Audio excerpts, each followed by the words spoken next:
rise for the Pledge of Allegiance. I pledge allegiance to the flag of the United States of America and to the republic for which it stands, one nation, under God, indivisible, with liberty and justice for all. First item is we need to amend the agenda. I need a motion to add an addendum to item D2, personnel report. Replace item D5, Shentel internet connection, with a new agenda report for that item. Add item G4, Freedom of Information Act officer.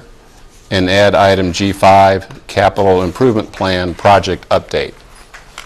Would someone please offer a motion? So moved. Second. It's been moved and seconded to amend the agenda to the previously mentioned items. Any further discussion? All in favor? Aye. Aye. Any opposed? Motion carries. Thank you. Next is public comments, and we do have one, Mr. Shavers. And I have to read my boilerplate disclaimer stuff.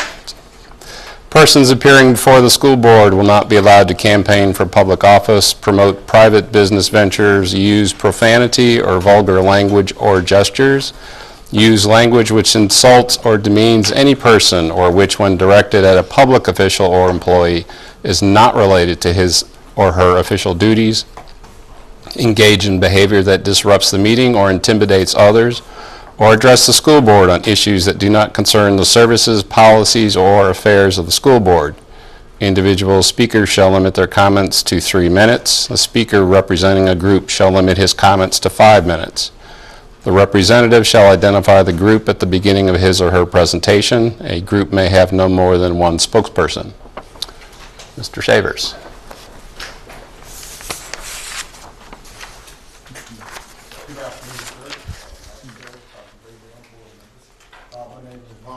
Shavers. I will be representing Chapo Nation, the group here that works with youth, young adults inside our community. Like I say, thank you for allowing me the opportunity to come and speak. I felt it was very important to come before the board in light of everything that has took place this summer. Going into the new school year 2016-2017, a lot of our kids out here are kind of scared.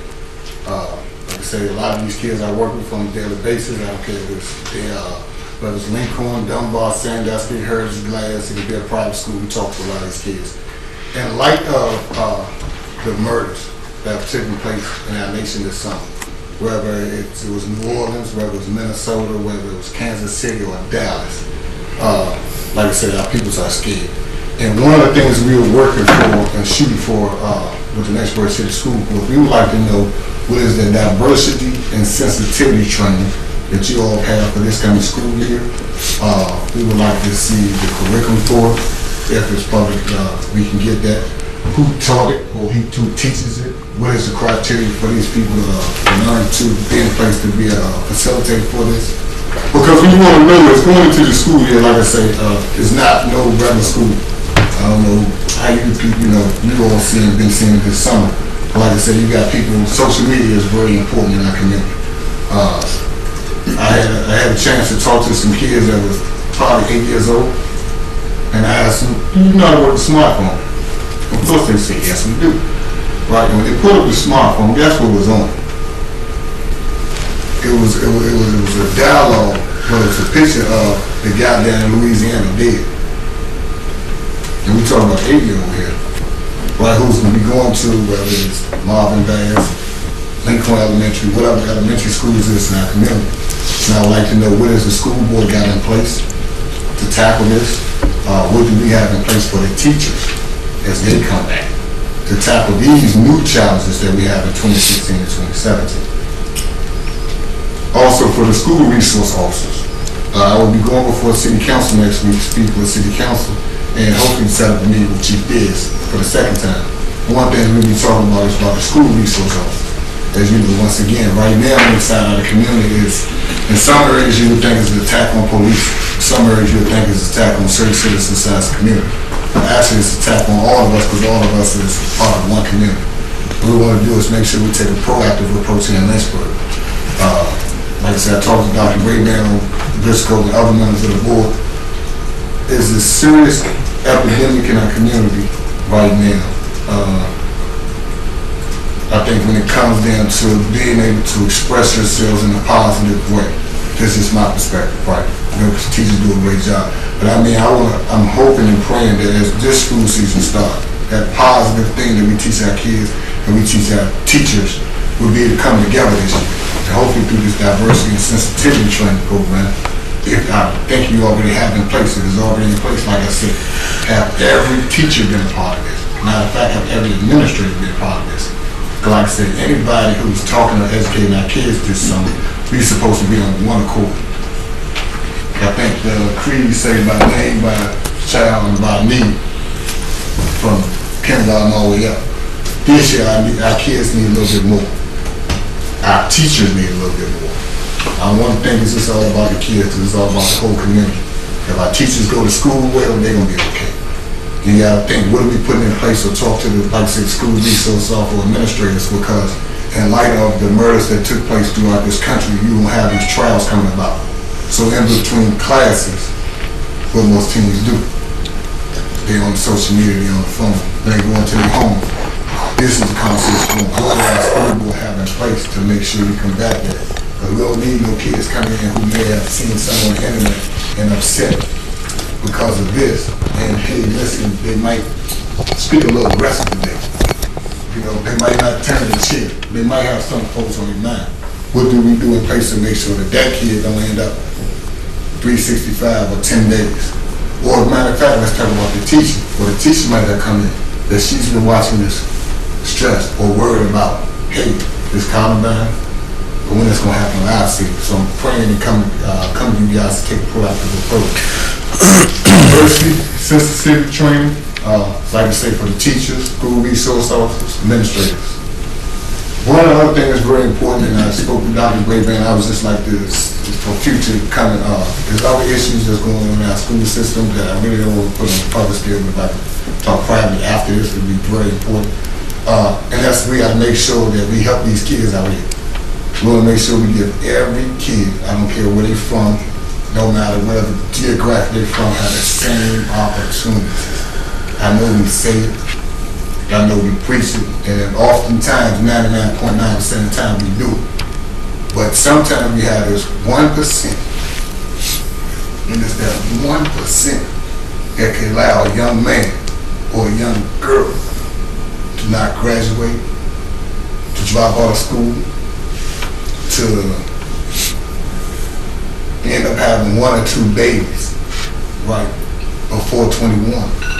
And the reason why is because of incidents that may have took place in our school system. So we got to make sure we wrap ourselves around these babies as we go into the school system. And we got to please work together. And that's the reason why I come. Thank you guys for allowing me to come here and work together. Anything that we can do as far as in this community, help you guys, help the school system, and help these kids bring together. We're willing to do that.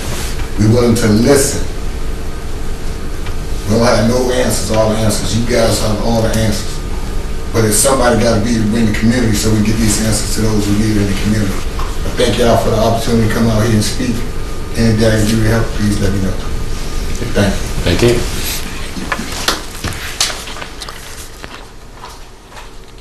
Next agenda item C1, the finance report. Mr. Beckles has included an additional page that has a little more detail about the numbers. Dr. Brabrand or Mr. Beckles? I'll let Mr. Beckles start and wrap up. If you remember in our last school board meeting, we had a slight problem with our software, and we didn't quite get what I thought it was a good report. Plus, it was too early really to give you a good picture of where our finances would be at the end of June. So I promise I'll come back on our first meeting in August and give you a better snapshot. Why I gave you another handout today, I had typed this adjustments note on the original one. For some reason, when I saw it in the packet, it didn't have it, so I wanted you to have the adjustments there. And I kind of gave you a different format this time. It's the same report that you normally get, I just presented it differently. I put the revenue at the top, and the expenses at the bottom, and then they give you an actual column, a budget column, and then you can see the variance and the difference. For this purpose, everybody's concerned with what our fund balance is going to be. This, you could read it off of this report compared to the other ones that you would see on a monthly basis. You can't really see that as good as you can see it here. Someone may ask, well, why don't you do that every month? And the reason I wouldn't do that every month, because quite frankly, as we go through the first even 10 months of the year, that fund balance number is kind of meaningless because things are still changing all the time. So it really gives you no really good idea of what the ending number will be. So that's why you don't see this format on a monthly basis. But as you look at the bottom number there, you see $2.3 million. You say, oh, whoa, I thought I didn't expect it to be that big. It's not going to be that big. That's why I put those adjustments on the bottom. So here are the adjustments that have not been booked yet or recorded yet in our expenses. So every dollar that goes into the expense is going to reduce that number. So these are the things that have not been booked yet. Prepaid expenses. Prepaid are things like we paid for an expense in 2016, but it's for 2017. In our books, we'll have to reverse that, put that as a receivable or prepaid as an asset, and then reverse it in the following year. So those have not been adjusted. Year-end accruals, that'll be something like the water bill and the power bill, because they come in a month after. We haven't finished all of those accruals in yet. June encumbrances, that's for anybody that put in a PO in June that hasn't been paid yet, or some of the goods may not have been totally received yet. We still have to book that for the June. Those haven't been completed yet. The health insurance adjustment. As you know, there's something called, but you may not know, but what the insurance company does is June 30th has passed, but they pay some of June, May, April expenses in August, July, and September. So we'll have to wait for those, they call it a lag. So we'll have to take those expenses that we paid in July, August, and September that related to prior to June and push those back in June. So that's what that adjustment is for. The fourth quarter network billing, that's the billing that comes from the city for technology, pipeline stuff.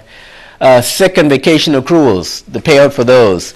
All of the payouts for 16 prior to June 16, sometimes they don't get, we do pay out June stuff in July and August, so some people have 10 months, but they spread it over 12. So we have to reverse those and put those back into the prior June. So that's what we're talking about, vacation and sick pays there. July payrolls that were for June services, again, because we pay in arrears. So the payroll that's in July, some of that is for June services. We have to reverse that and put that back in June. And then the recording of the receivable for the claim at Heritage High School. So there's 9 or 8 adjustments that we still have to make to the financial statement. So that's going to reduce that number there. But I just wanted you to give you a feel for where we are compared to where we were in our last June statement. Dr. Dolan, so you had asked last time, what was some budget items that we didn't get to as a result of having to reduce our spending? Here's the strategy which I took. One is we wanted to make sure we accounted for the adjustment in the funding as a result of the lower enrollment number. Having that on one hand, we still had an operation to run, so I still tried to spend as much as we can, but don't overspend so that we end up in a negative fund balance. So you can see it's a rolling balance thing. At the point we made the decision, every budget item was up to be cut or not spent. But at the same time, I was trying to preserve some. For example, we're supposed to buy a software system this year. Well, that was $400,000. If waste comes to waste, we would have used the $400,000 for something else, but I tried to reserve that. I tried to preserve the E-rate backpack match to the $94,000. I tried to reserve that. We tried to preserve the money, the $100,000 or so for the Empowerment Academy. The health reserve, remember I asked you to move $600,000 from the health reserve. So the amount that we didn't use for the health reserve, I wanted to make sure we didn't spend that, and we put it back to the health reserve, whatever difference was there.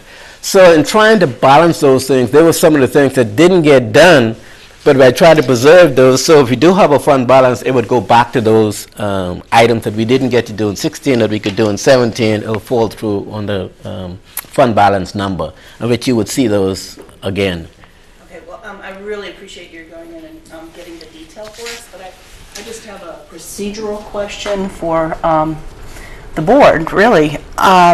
Given that we had actually approved a budget and we went through, as we all know, go through great pains prioritizing this or that, and so the expectation was that those items would be funded, but then of course things happen, and you can't control ADM, and we ended up without the money we expected.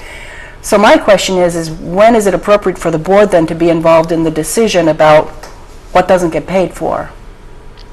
Because we were a part of, prepare the budget, and we had priorities as a board. Sure. Is it appropriate? I don't know. I'm just asking the question. Is it appropriate at some point in time for the board, when we're in this kind of situation, to be presented with alternatives for what could either be cut or delayed for 2017, and then the board is a part of that decision making? One of the things I did do is I did share in great detail with the Finance Committee members a detail of everything, the plan, what we were taking. Now, whether or not, I guess that should come to the board, I guess maybe another question, but I went in very detail with the Finance Committee on every line item that we had proposed and the strategy we were using. And if you remember in one board meeting, I did say that I was going to go into greater detail with the Finance Committee members in laying out the whole strategy which we were following. And I did that. So I guess how you want to handle that in the future, I guess. There were also some items that we got reallocated some funding for and approved maintenance-wise that looked like they would be deferred that did come before the board also. But it's a valid question, certainly. At some point, it becomes if the cutbacks are large enough, I think it should come before the board. So. Well, yeah, we already, I'm aware of one, item in particular that potentially affects instruction this fall. We had approved, for example, funding for band instruments for middle and high school, and because that got pushed off, there was a delay then in ordering those, and there are kids that are, not going to have an instrument in marching band, and maybe who knows when, and during the school year. But we didn't have any, we weren't allowed as a board to balance, pros and cons. Dr. Coleman. Well, I would concur. And it would appear to me that the Finance Committee would be a good starting place, knowing the tiers that we've already discussed, but then that would actually come to the board, full board, wherein those kind of critical decisions needed to be made before they are actually made. And I'm sorry to interrupt, I just should also add that the only reason why I know about this is that, I have an interest in it because my kids are in band, so I heard about it that way. I'm not in any way advocating that over any other item, so I want to make sure that's clear. And I don't know what other items are out there that might affect instruction in the fall. I was going to say, That's good. being on the Finance Committee, it's not always obvious that the proposed budget adjustments or cuts or whatever are really directly impacting what was a priority, a tier, high tier item. That might be something that would have to be identified to help committee members out. Excuse me. Yeah, I think, we spent months hashing out specific things, and if for no other reason, we need to be able to communicate to families why, and to teachers and staff, like why things aren't happening. We need to know that stuff, so whether we can do anything about it is, a lot of times we can't, but we need to know so we can effectively communicate. I don't know how we go about that, though. I think it's helpful feedback, and part of what I heard Dr. Nellis say, when we've done the tier 1 budget items that we set our priorities for that year and we feel they're going to be impacted, that can be part of the lever that says we need to bring it back to the board to go, wow, we'd already said this was a tier 1 and it's not going to happen. I think we've done some of that in the finance committee, and maybe we really hadn't had a situation until this year where we were short money. We were able to do everything that the board had wanted to and more in the past. This year was having to, in those last couple of months, take a sharper eye at finances. But I think the spirit of your question, when we know it's going to impact things that the board's already approved as a tier 1 item, we need to figure out a way to bring that back so the board can see if there's anything that would be something that would be left off the table, that the board could really decide what the priorities would be under that. So we understand that feedback, and we'll make sure that happens. Thank you. Dr. Coleman. And Mr. Chair, if this could be at some other point, I just wanted, you mentioned the Empowerment Academy, and I hear such glowing reports about that. And I just wanted to make sure, in the same vein in which Dr. Dolan Sewell just stated, that program is all right and going to be all right. Everything is back to, All right, I guess I I'll would make sure. use the term normal. Thank you, sir. Not that it wasn't normal, but I think you know the context of it. I'm saying that everything is back to normal, I guess I would say. Thank you. Other questions? I have one more. Given past experience with the final year and adjustments, we still look like we're going to be positive fund balance? Oh, you will be positive. Good. Glad to hear that. At the end of the day, and I take your point, Dr. Dolan, so, but many times I have stressed, it's suicidal to go negative, which I fully agree, and I think we all agree. So when I'm looking at negative suicidal compared to some of the other stuff that, yes, I understand we may approve, it's going to be not to go negative. It's the first order of business. And you know that we all agree. My concern was that the board was not given the opportunity to weigh in on those things that would be delayed when we had approved a budget and we had come to agreement on priorities. The decision was to reprioritize and decide what would be delayed or deferred was not brought back to us, and that's, or potentially just cut out. So it's kind of like our vote and our approval of the budget becomes not real meaningful if there's all this stuff that goes on, that can go on behind the scenes. But of course, we don't want to go negative. I'm just asking for, and it sounds like you are considering, you will have greater inclusion of the board should we get into a situation like this again.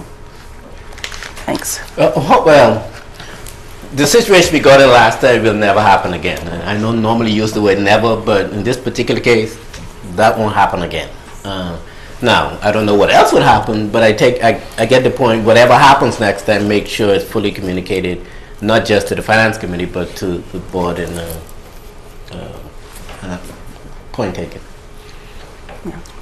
And that apply, if I can just say one more thing on this, it applies not just to finance, but to other areas when the board has taken action. If that action isn't going to be followed through on, the board needs to know. Understood. Okay, thank you.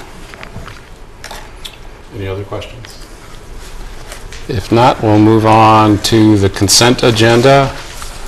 The consent agenda includes the school board meeting minutes for July 12th, 2016, our annual reorganization meeting, personnel report along with an addendum, the approval for the Regional Alternative Education Program grant, also the Individual Student Alternative Education Plan grant, the contract for the Shentel Internet connection, and then approval for the LCS 1 damage report and ADP recommendation.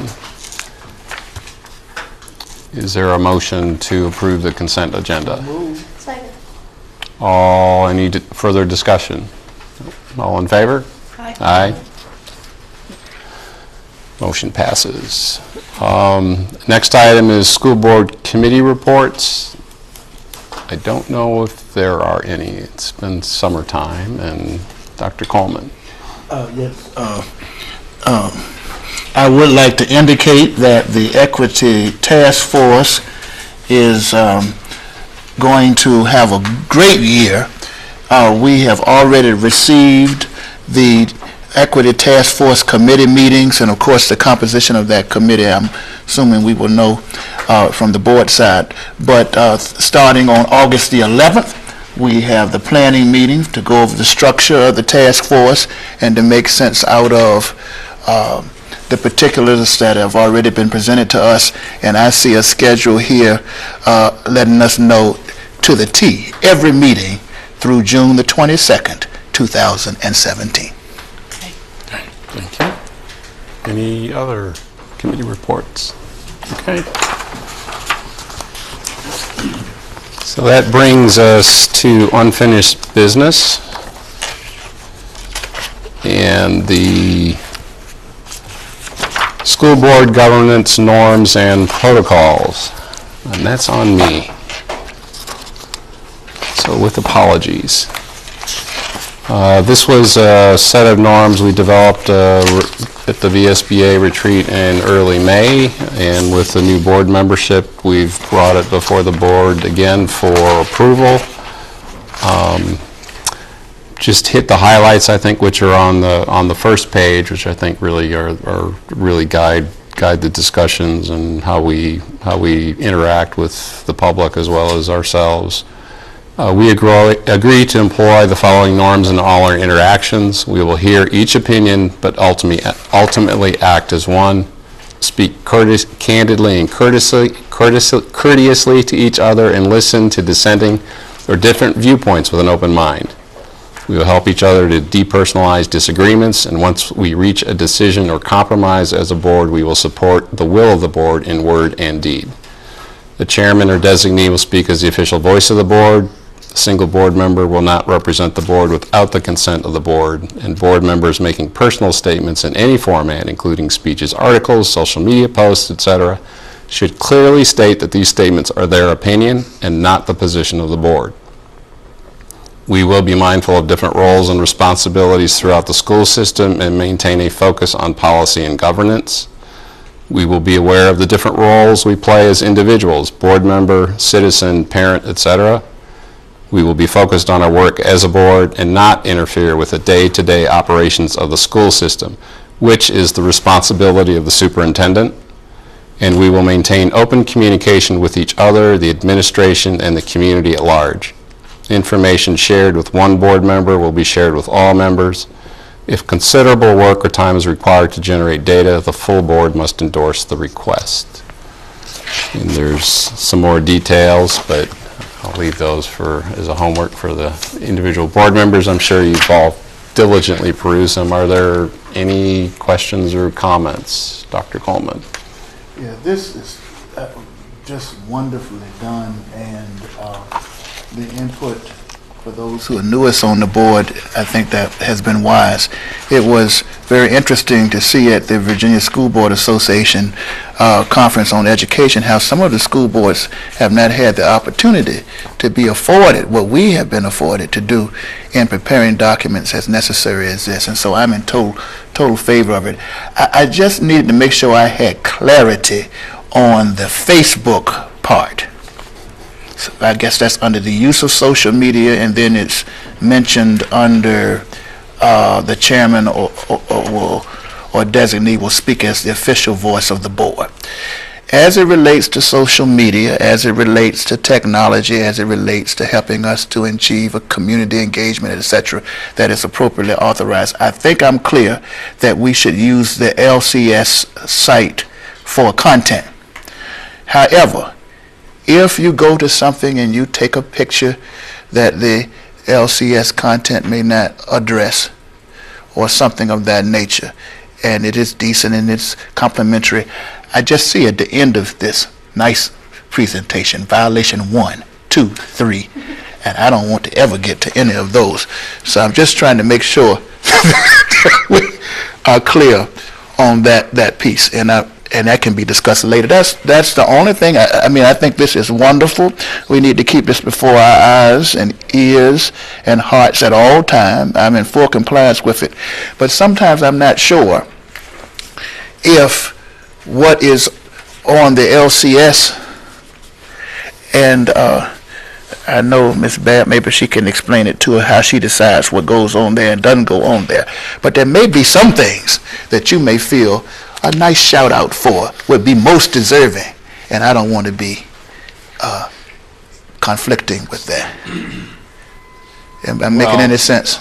I understand that Cindy, all of that these, office has a decision that they make, and I'm not trying to get into that, but I am saying there are some things I just want to know so that I don't be in violation. That's all I'm well, asking. all of these involve some judgment at some point. But it also says about the violations Yes, sir. is that through consensus, the board will speak with the school, the chairman speaks with the school board member, and the Okay. consensus is the consensus of the other school board members. So Okay. I don't see that as And Dr. I'd also like Dunn. to say, suggest that if there's ever a question, just seek counsel from the chair Okay. or peers. What do you think, Okay. But anytime we can represent the district in a positive light, I think seems like that's a good thing. Thank you. So is there a motion to approve the school board governance and norms? I move that we approve the Lynchburg City School governance and norms and protocols. Norms and protocols. Any further discussion? So the motion from the board is to approve the school board, Lynchburg City School Board governance, norms, and protocols. All in favor? Aye. Me too. Any opposed? Motion passes. That brings us to new business. First item in new business is the School Board Finance Committee. We need to reappoint members to or approve the proposed membership for the Finance Committee. The membership right now, proposed membership includes Dr. James Coleman, Mr. Derek Polly, Ms. Katie Snyder. Per the board policy on standing committees, there's 3 approved school board members and an alternate. We do not have a volunteer for the alternate. If someone is willing to act as an alternate, that would be only in the case that one of the other members is not able to attend, and the Finance Committee generally meets quarterly. And I don't see this as a big issue. We could probably leave it open and maybe strong arm one of our 2 missing, well, Derek's already on there, so strong arm 1 missing member to be the alternate in any case. Okay. So can I have a motion to approve the proposed membership? Move to approve proposed membership of the Finance Committee. Is there a second? Any further discussion? Okay. All in favor to approve the proposed membership? Aye. Any opposed? Motion passes.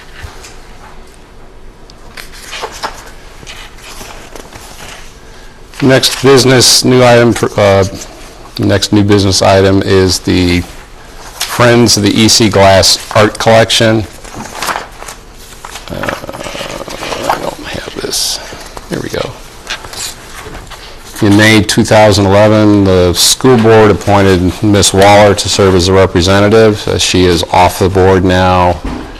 We need to have another board member serve on the board of directors for the Friends of the EC Glass Art Collection. This is a board that meets, I believe, twice a year. Ms. Carter, I think, indicated a willingness to step up, so I guess we need to formally nominate a board member. So we have a nomination for Ms. Carter. I nominate Ms. Carter for the board. Congratulations. Okay, are there any other nominations? No good discussion. I was going to say we're going to close. Close nominations. We can have a motion to close nominations. So moved. Second. Okay, all in favor? Aye. So nominations are closed. Ms. Carter, I think this will be a formality. Are there any comments? Yes. No, go ahead. I know, it's shocking. But first off, thank you for being willing to do it. But just something that I learned about this committee, I had originally thought that the committee was, not something that was mandated that the board didn't have to be a part of the committee. And so I had posed some questions about, should the board discuss which committees we want to have membership on and which not? And Nora Dunn had shared information that this was actually a committee that it was necessary for the board to have representation because the board or the school district owns the artwork that's in the bill. I thought this was interesting. And furthermore, that they have a I guess that would be their charter, which specifies, the board membership, and they had done some work with the city attorney on it, but there might be additional work that needs to be done. So I would just encourage you to, I should share, Nora had said to me, whoever is the new committee member is welcome to call her and talk about issues that you might be concerned with. That's all. I'll do that. I know. Did we vote? I don't think we voted. We closed nominations. Now we need to vote. We closed nominations. I was just trying to do it in order, the comments, so that it didn't get all closed up. And then We're okay. You just messed me up. Nomination. I have trouble with nominations. So, okay, all in favor of approving Ms. Sharon Carter be the Lynchburg City School Board member for the EC Glass Friends of the EC Glass Art Collection? All in favor? Any opposed? All right. Congratulations. Next item for new business is the discussion of the school board retreat for the 2016-17 school year. Dr. Brabrand. Thank you, Dr. Nellis. Of course, it's still summer, but school's rapidly approaching, and before you know it, it'll be time for our annual Lynchburg City School retreat. We're looking at October. We're proposing Friday, October 28th as the school board retreat day. I mean, there's certainly time for discussion, but that was a day after conferring with staff that could work. And we thought we would try to get the retreat in one day as opposed to two, just because of competing needs of board members. If there were things that couldn't get done on that one day, we could look to putting them in other days in our regular school board meetings.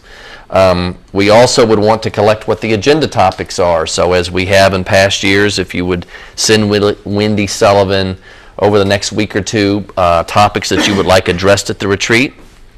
Once we have the list of all the topics, we'll bring it back to you and figure out a process, as we've done before, to sort of prioritize what topics that most school board members are interested in hearing about during the retreat, and we would then show you that document. The good news is we have some time, but before you know it, it'll be August and September, and we'll want to have staff to have advanced time to really create the presentations that I know you've come to expect from us. So those, I think, are the only items I wanted to share with you at this point. If there's anything else, you can let us know at this time.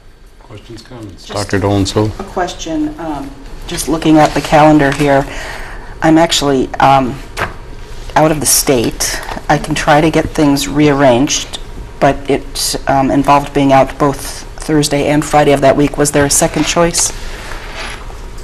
You know, I don't know that we have a second date. We could look at some other potential dates and throw those out to the board, and I could have Wendy look to see if there's other days that have no conflicts. Okay. We were trying to look at that week in October simply because it was the week that we would have our normal school board meeting. Oh, that would have been the 21st, but you got I think you have the intercession. Or something that Yeah, we week. have the intercession, and then the following Tuesday is the VAS Fall Conference in Charlottesville on that Tuesday. So, yeah, the 25th was. The 24th and 25th were. So, Dr. Palmer? we can look at other days. Mr. Chair, school board meetings, I think that's one thing. I understand that. But in something like a retreat, I don't think we should have it unless all of the school board members can be present. Yes. Yeah, so just have to keep fishing around until the date works for everybody. Well, I'll know by tomorrow afternoon. It involves airfare and things like that, Okay. so. So if it is a conflict, we can look at other dates, and we might be able to do it earlier in October as opposed to later, or we'll find a date that works.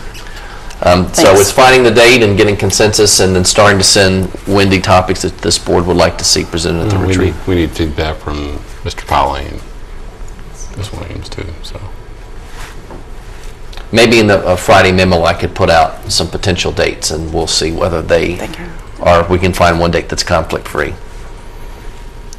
I guess one thing also on the topics that you'd like to see addressed is there's like a ranking and priority, or 1 to 5 kind of thing in terms of your level of interest. That's always helpful. So should we send Wendy our topics of interest, and then she'll combine them with admin's interests Well, and no, send we're them going to back take to your, us? this is we're going to take your topics, and then we'll bring you your topics, and make sure there's prioritization, consensus among the board. Maybe once you get all of them, we can then, okay, thank you. Any other comments? So that brings us to item G4, which is an addendum. It's the Freedom of Information Act officer. This is a new position that we need to establish due to revisions in the Virginia Code. The name and contact information, we need to formally appoint a FOIA officer. The name and contact information of the FOIA officer shall be made available and posted so that individuals and organizations are able to direct requests for public records to that officer. And Dr. Brabrand has volunteered Ms. Wendy Sullivan, who's already essentially acting in that role, to be our Freedom of Information Act officer for the school division. So, yeah, it's been moved and second. Is there any other discussion or comments? Thank you, Ms. Sullivan. Okay, so the motion is to approve Ms. Wendy Sullivan as the Freedom of Information Act officer for the school division. All in favor? Aye. Any opposed? No. Next up is discussion of the capital improvement plan projects update. Mr. Copeland, or? Quick presentation, Okay. just to kind of show you what's been going on this busy summer.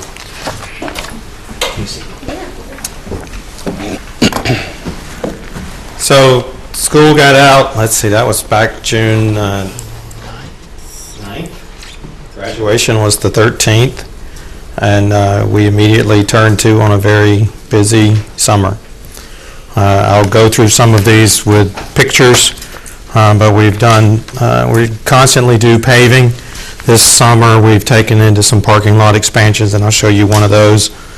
We're doing a lot of fencing replacement.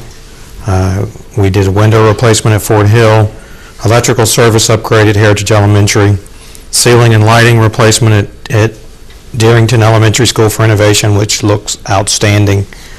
Of course, we've outfitted and stood up the Empowerment Academy. We did a chiller replacement at Paul Monroe. We've got the top coat down on the last 4 tennis courts at EC Glass. And track resurfacing at Dunbar and Lincoln. Of course, Heritage High School.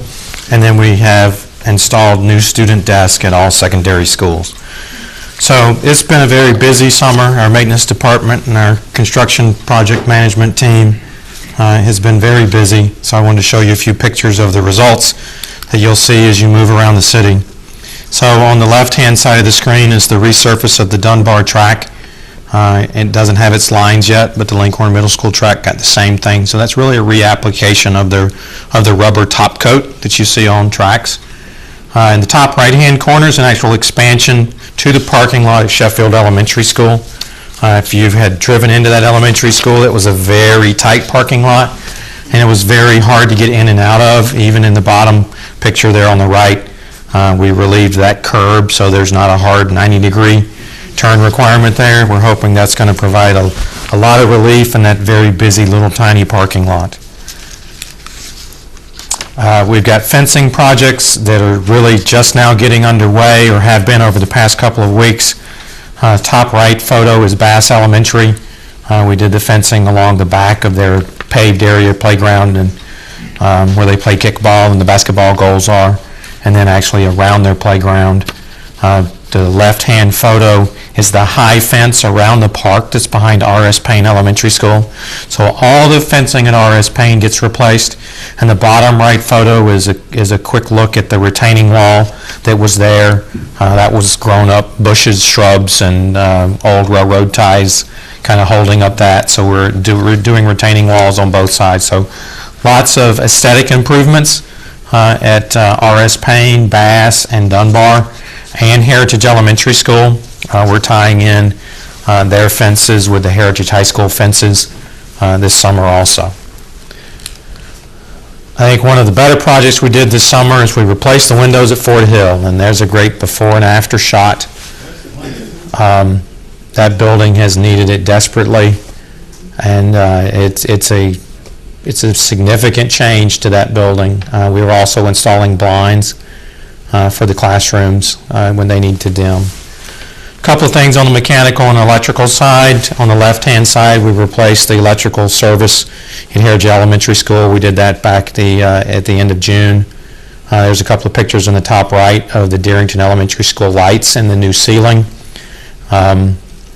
Those are LED lights, just like we put in at the high school. So those lights have dimming function and sensors and all of the things you expect to see in a modern school, and it really did a lot to change the look and feel of Deerington, especially the older part of the building, which were the 4 classrooms that were up front there in the high-pitched roof. They actually had original tin metal roof ceilings in them and drop-down egg crate fluorescent lights. So those classrooms really got a pop to them right now, and they really brightened up.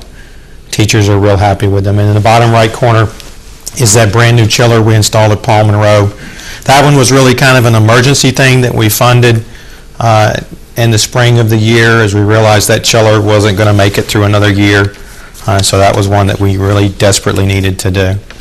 Here's a couple of snapshots of our new desk. You can't really tell it in these photos, but the bottom left-hand corner one is Dunbar, and they got purple chairs. And the top right-hand corner is Lincoln Middle, and of course theirs are a nice dark green. Sandusky's and EC Glasses also match some of their school colors.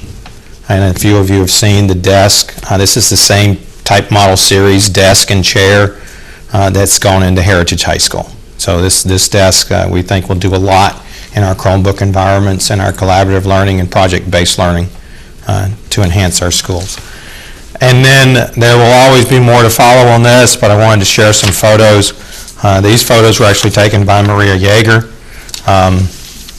She is a fairly good photographer, and I asked her to go out and take some snapshots of the school for me, and these are just a few that she put together. I really like the landscape at the bottom that she did there at sunset. It gives you an idea of the landscaping that's in and around the school and a couple of different aspects. To show the grass coming in. We've always, the left-hand side picture is one that you've seen a lot of over the construction of the building. We showed it in the steel frame stages all the way through concrete pour, and it was used a lot when we did the presentation at Lynchburg College to kind of show how the building progressed. So that's a really great corner. You can see the library, the white box on the left-hand side of the photo, and you can see the science lab on the right-hand side of the photo. So that's just a quick update. I figured I'd do a picture update versus the big slide with all the small letters and numbers on it, so that you could enjoy all of the hard work that's gone on this summer and the improvements that we've done for Lynchburg. And that's it.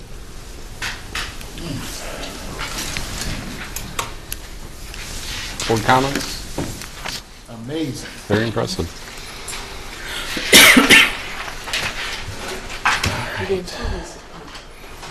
The improvements have got to just add a boost to the students. I know they're going to love the new changes.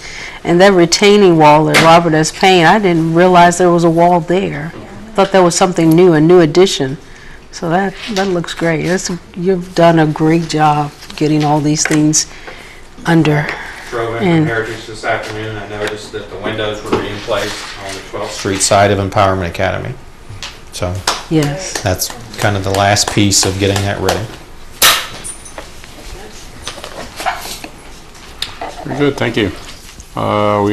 This now brings us to Superintendent's Comments. I have a few comments, they'll be very brief.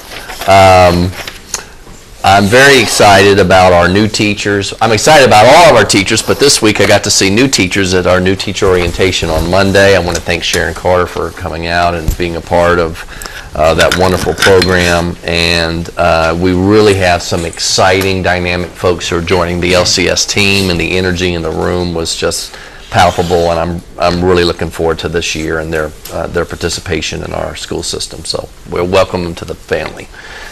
We have our back to school event at Miller Park this Saturday from 10 to 2. It's our second year. It's everybody, young and old, elementary, middle, and high, Glass families, Heritage families, Empowerment Academy families, Fort Hill families. We want everybody out, and it will be a great time with lots of opportunities to connect with people at our schools and find out all the great things going on in Lynchburg City Schools. Hope many of you will also be able to stop by, if even just for a bit. Our Convocation, our annual kickoff, is next Monday, August 15th at 8 a.m. at EC Glass Civic Auditorium. We hope that you can come. In fact, if you can come, if you'll let Wendy Sullivan know so we can confirm your attendance. You will be hearing an address from our Mayor, Joan Foster, as well as our School Board Chair, Dr. Nillis.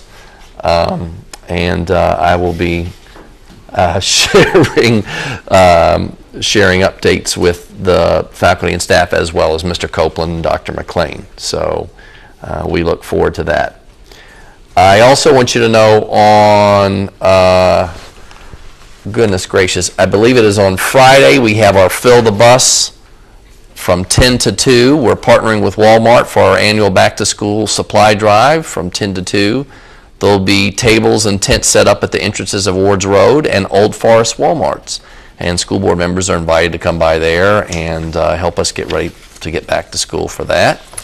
I'm also excited to share with you, by the way, while we're talking about going out and do school supplies, this is the tax-free weekend for the Commonwealth of Virginia. So families can really take advantage of that tax-free weekend as they start to get ready for school supplies. I also want to share with you that we found out earlier this week from the Virginia Department of Education that we have 3 of our schools winning a 21st Century Community Learning Center grant. Heritage Elementary, Paul Lawrence Dunbar Middle School, and Sandusky Middle School. They each received $200,000 to support before, after, and summer school programming for the 2016-2017 school year. They're competitive grants. The competition was more fierce this year than it's ever been. Some localities that we were not going to name that we know had 4 or 5. One locality got 0. So we really feel that we did a good job in getting 3 schools, and currently we have 8 schools with 21st Century Learning Community grants. So very excited about that, and I appreciate all the hard work that went into having folks get those grants. That is all I have. Board comments. Dr. Dolan Sewell. Yes, I had the opportunity to attend a really, really compelling conference entitled Classrooms Not Courtrooms. Dr. Brabrand was there, as well as Ms. Brown and administrator from EC Glass. And I will send information out with links to all of the presentations. They're everything from commitment to equity, when you are doing this in your division, what does it really look like? Implementing positive proactive behavior support practices. So basically trying to keep kids out of suspension and out of the courtrooms. How do you keep your kids in school instructionally as opposed to suspending them and removing them from the school district? Some really heavy hitters in terms of presenters from all over the country, and one of the things I took away from this is that we are on a really good track here. I mean, we've started to do some of this work. It was really reinforcing to hear some of the information in terms of what we did with the recent discipline policy, and how the team who worked so hard on coming up with, proposals for the new discipline policy, a lot of that is consistent with what we were hearing, the PBIS, what we were hearing from this group. So I will get that email out with links to all the presentations for you. Thank you. Other comments? Yes. I had an opportunity to attend the Virginia School Board Association orientation conference, and I want to say thank you for the opportunity, because it was very helpful in the beginning of starting this term to just get acclimated with some of the basics with professionals from around the state. Some of the sessions that were particularly helpful were parliamentary procedure, school law, and budget basics. Of course, my favorite was the legislative piece, how to engage and make friends with our local legislators, just as a good means. But one that was of particular interest was dealing with crisis. And I think it's just helpful to know so that we can be proactive and not wait to learn about that until we really need those things. So, thank you. Thank you. Other comments? Go ahead, Dr. Coleman. Yeah, I want to say two quick things. I'll give my report, because I could go on and on about the Conference on Education. And I again want to give our director that deals with technology a great big shout out for all that you're doing, but it appears that is a part of the cutting edge of connecting content to context in a way in which we can engage our students. And so I was really very happy about that, and all of this precision pedagogy and all of that. I love it. Now, other piece I want to say is that the tour of Heritage High School simply reflected, and I'm finished with this, and I have no other reason for saying it but just to say it. Mr. Copeland, you have almost carried this project. It's a part of your DNA in some ways. And I just am amazed at your competency and expertise to guide us through such a massive project as this. And it all looks easy at the end, but I just was thoroughly impressed. And even to see the glow of your daughter, who is going to be able to appreciate all of that. I have a lot to say a lot of times, but that does not need to be underscored. The brilliance that you have brought to this process. Thank you. Okay, thank you.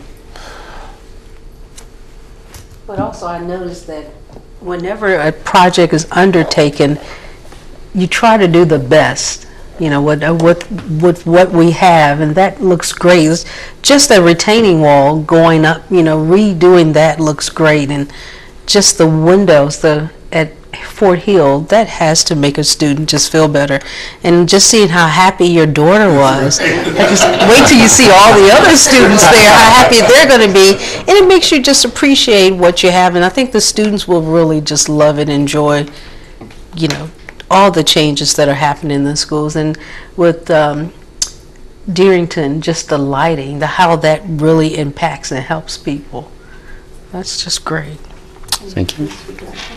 Yeah, just to speak to that a little bit more, there's a lot of really excited pioneers. They are ready for school to start, and it was neat. I dragged my daughter along to the school board tour, and I mean, it's just joy. And I want to speak as a member of the heritage community for my entire life. It's something that we never thought would happen, and to see it not only happen but so lovingly, and it's really neat knowing what the school was like when I was even there, to see how the people in there scrubbing bricks, polishing bricks, and like where there's a scuff mark on the carpet, that attention to detail is not something we are used to as a school community, just in terms of having a product that we can love and that can be our own. And these kids are really, really excited to get in there and to see what we've made for them. And it's really humbling, and I'm so grateful, just, not just as a school board member, but as a parent. And yeah, that's probably the most excited bunch of kids you're going to see are the pioneers that are coming back to school. They're sharing every time a kid gets in there for whatever reason. They're like,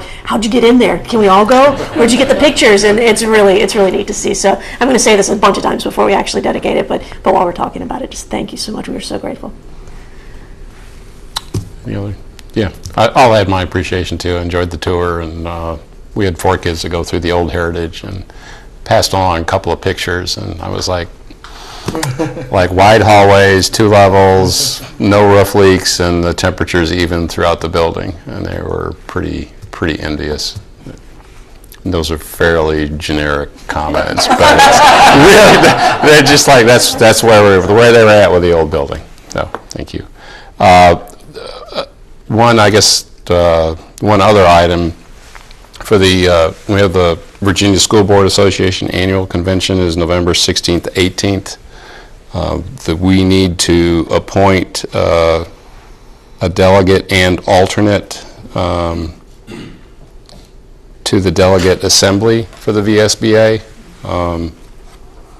We need to submit those names by August 12th. And normally it's the board chair and the board vice chair. Don't have my schedule defined that far out. So I'm not sure if I will be able to go or not. I'd like to go, but Dr. Dolan Sewell is indicated that she's going to go. So she will either be the delegate or the alternate, but we will need, I would appreciate if other members that would be interested in attending, if they'd be willing to serve as a delegate or alternate. If you could forward that information to either Ms. Sullivan or myself within the next week. Thank you.